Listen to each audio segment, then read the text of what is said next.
look around you for a sec. That skyscraper, that ship, maybe even the chair you're sitting on, we're surrounded by these incredible structures.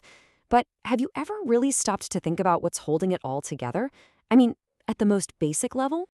So, what is that force? What's the technique that gives our world its shape, its strength? It's a great question. And the answer is, well, it's surprisingly powerful. Now, you might be thinking, it's nuts and bolts, right?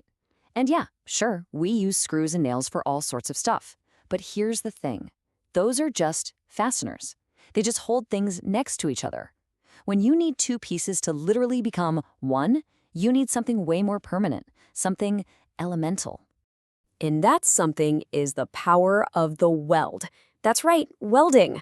We're talking about the process of taking totally separate pieces of material and fusing them together, making them one single, seamless, and unbelievably strong piece. It's kind of the hidden art that props up almost everything we build. Okay, so how does it all work? Well, let's think of it like a builder's playbook. And the very first chapter, the first big decision you gotta make on any project is always the same. What are you building with? You know, most of us probably think welding is just for metal, right? But the whole idea of fusing things together actually works on a surprising range of materials. You can really break it down into three big categories. You've got metals, of course, but also plastics, and believe it or not, even wood. For today, though, we're going to stick to the big two, metals and plastics. And this is where it gets really interesting, because the approach is totally different. With metals, it's all about brute force, applying a ton of external heat to melt the metal and a filler rod to create the bond. But with plastics, it's often more clever. It's about generating heat from the inside, using things like friction or vibration. The surfaces just melt and fuse together directly. So you've got two materials, but two completely different ways of thinking about how to join them. All right, so you've picked your material, your welder's canvas, if you will. The next step in the playbook, you gotta pick the right brush. That means choosing the right process, the right tool for the job. Let's stick with metals for a second. The metalworker's toolbox is huge, and every tool, every technique uses a different kind of energy to make that perfect, permanent bond. You've got the classics, like gas welding, which is pretty straightforward. It just uses a direct flame. Then you have arc welding. This is where you'll find things like MIG and TIG welding. It uses a super powerful electric arc. Think of it like a tiny, controlled lightning bolt to just melt the metal. And then there's resistance welding, which is really clever. It uses the metal's own resistance to electricity to create heat, and then adds a little pressure to finish the job. Okay, now let's switch gears to plastics. And when we do, the toolbox looks totally different. We're not talking about brute heat anymore. We're talking about methods that are way more precise. And honestly, they sound a little more sci-fi.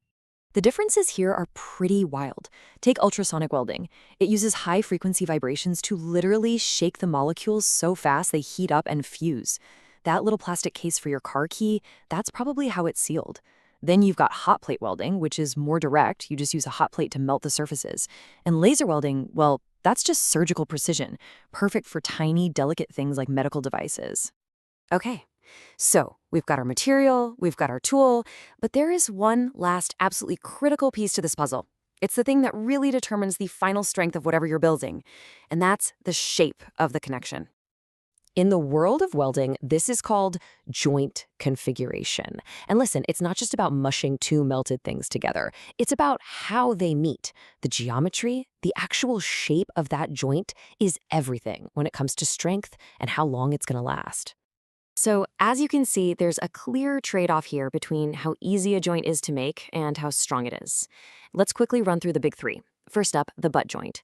This is where two pieces just meet edge to edge. Super simple, but yeah, it's the weakest of the bunch. Then you have the lap joint. Here, the pieces overlap, which gives you way more surface area for the weld, and that makes it a whole lot stronger. And finally, the T-joint. This one is really strong, but, and this is important, mostly when the force is coming from a specific direction. So the whole game is about picking the right joint for the job it needs to do. So yeah, here's that butt joint. Just a simple edge-to-edge connection. It's fast, it's easy, but you definitely don't want to use it for anything that's going to be under a lot of stress.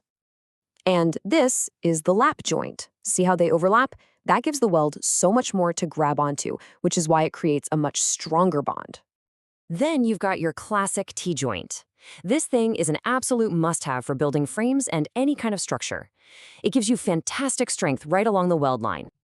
But of course, the playbook doesn't stop there. Oh no. Welders have a whole language of joints for basically any situation you can imagine. You've got corner joints for making boxes, edge joints for panels, and then you get into super specialized stuff for pipes, which have to be designed for maximum strength, especially when they're under pressure. So when you step back and look at the whole picture, the material science, the different methods, the geometry of the joints, you start to realize something. Welding isn't just a job. It's this complex dance of decisions. It's a science, and it's absolutely an art form. Because at the end of the day, it's that perfect combination of the three: the right material, the right tool, and the right shape that creates these powerful, permanent, and most of the time totally invisible connections that build, support, and literally hold our entire world together. So here's a little challenge for you. The next time you're out and about, I want you to look a little closer. Look at a bike rack, a guardrail, that steel frame of a new building going up. Now that you know the playbook, what hidden welds, what unseen joints are you going to spot holding it all together?